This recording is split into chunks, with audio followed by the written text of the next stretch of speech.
আজি টকা পালো নহয় গৈ মোবাইল কিনি লম নতুন। তেতিয়া মই বুজি পাইছিলো যে আঁচনিখনৰ বিষয়ে আমাৰ মহিলাসকলে বুজি পোৱা নাই বা ডিপাৰ্টমেণ্টে বুজাব পৰা নাই। তেতিয়া মই অফিচাৰসকলক কলো যে প্ৰত্যেক সমষ্টিতে এখন এখন মিটিং পাতিব, মই যাম, নহলে মোৰ মন্ত্ৰীসকল যাব, আমি আঁচনিখন সুন্দৰ কৰি বুজাই দিম। প্ৰথম আজি যে আমি 10,000 টকা পালো, এই 10,000 টকা আমি তিনি ধৰণে খৰচ কৰিব পাৰো।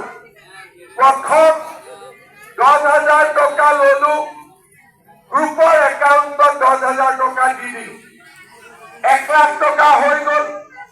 এই 1 লাখ টকা দি আমি গ্ৰুপৰ জৰিয়তে ব্যৱসায় কৰিলো, লোন দিলো, ইজনে সিজনক সহায় কৰিলে, আমি আগবাঢ়ি গলো। দ্বিতীয়তে বোলে আমি গ্ৰুপত নিদিও, কোনো কথা নাই, আমি টকাটো ললো, লৈ ছাগলী, গাহৰি, মুৰ্গী, আমি তাঁতশাল, সৰু সুৰা দোকান, আমি কি কৰো, কিবা এটা ভাল কাম আমি কৰিব লাগিব যে এই 10,000 টকা আমি ভাল কামত খৰচ কৰিলো। তৃতীয়তে বহুত মহিলা আছে যাৰ হাজবেণ্ডৰ সৰু সুৰা ব্যৱসায় আছে, কিবা কিবি কাম কৰে, আমি হাজবেণ্ডৰ ব্যৱসায় এই 10,000 টকাটো দি দিলো, কোনো আপত্তি নাই। গ্ৰুপত দিলো, নিজে কৰিলো, নহলে ঘৰৰ ব্যৱসায় এই 10,000 টকাটো আমি খৰচ কৰিলো। 6 মাহ 7 মাহ পিছত আমি আপোনালোকৰ ঘৰত যাম আৰু আমি সুধিম যে টকাটো ক'ত খৰচ কৰিলে। বোলে মই গ্ৰুপত দিলো 5, বোলে মই নিজে ছাগলী আনিলো, গাই গৰু আনিলো, দোকান দিলো 5, বোলে মই মোৰ স্বামীৰ ব্যৱসায়ত এই টকাটো লগালো, পৰীক্ষাত পাছ। তেতিয়া আমি আপোনালোকক মাতি আনি এনেকৈ মিটিং কৰি আকৌ 25,000 টকা আমি আপোনালোকক কিমান টকা দিম? 25,000 টকা দিম দ্বিতীয় কিস্তি। দ্বিতীয় কিস্তিত 25,000 দিলো, আকৌ আপোনালোকে ভাল কৰি খৰচ কৰিলে। তৃতীয় বছৰত আমি আপোনালোকক মাতি আনি গাই প্ৰতি 50,000 টকাকৈ আমি আপোনালোকক দিম। ভাল হ'ব নে বেয়া হ'ব? ভাল হ'ব নে বেয়া হ'ব? তাৰমানে 10,000, 25 জন, 25,000, 50,000 হ'ল। চৰকাৰৰ পৰা কিমান পালে? 85,000 টকা চৰকাৰৰ পৰা আপোনালোকে লাভ কৰিলে।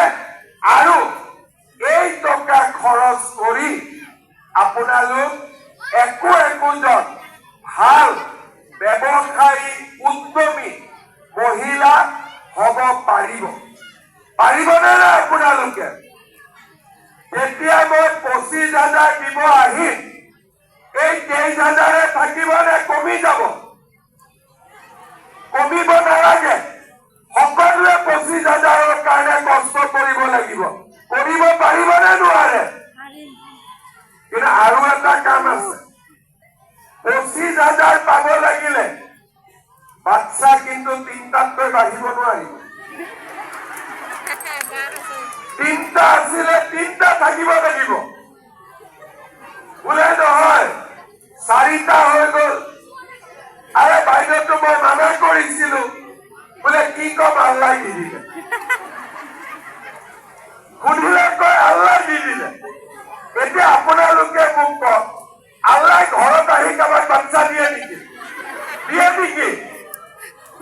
বাচ্চাটো নিদিয়ে যি হয় গিৰিয়েক আৰু ঘৈণীয়েকৰ মাজতে বাচ্চা হয় আল্লাহটো ইয়াত নাহে ভগৱানটো ইয়াত নাহে গতিকে আমি আল্লাহ কিয় ক'ব লাগে ভগৱানক কিয় ক'ব লাগে আজিৰ পৰা আমি গৈ আমাৰ মাত্ৰ গিৰিয়েকক ক'ব লাগে তিনিটাই হ'ব চাৰিটা হ'ব নোৱাৰে কাৰণ আমি লাখপতি বাইদেউ হ'ব লাগিব মই ঠিক কৈছো নে নাই কোৱা ঠিক কৈছো নে নাই কোৱা মই ঠিক কথা কওঁ কাৰণে কিছুমান মানুহে মোক বেয়া পায় কিন্তু বেয়া পালেও ঠিক কথা ক'ব লাগে লাগে নে নালাগে কাৰোবাৰ ঘৰত যদি 7টা 8টা বাচ্চা হয় এই বাচ্চা স্কুলত যাব পাৰিব নেকি কওকচোন ভাল কৰি খোৱা বোৱা পাব নেকি কওকচোন কোনোবা নহয় কোনোবা বাচ্চা স্কুলত নাযাব বেমাৰ হ'ব চিকিৎসা নাপাব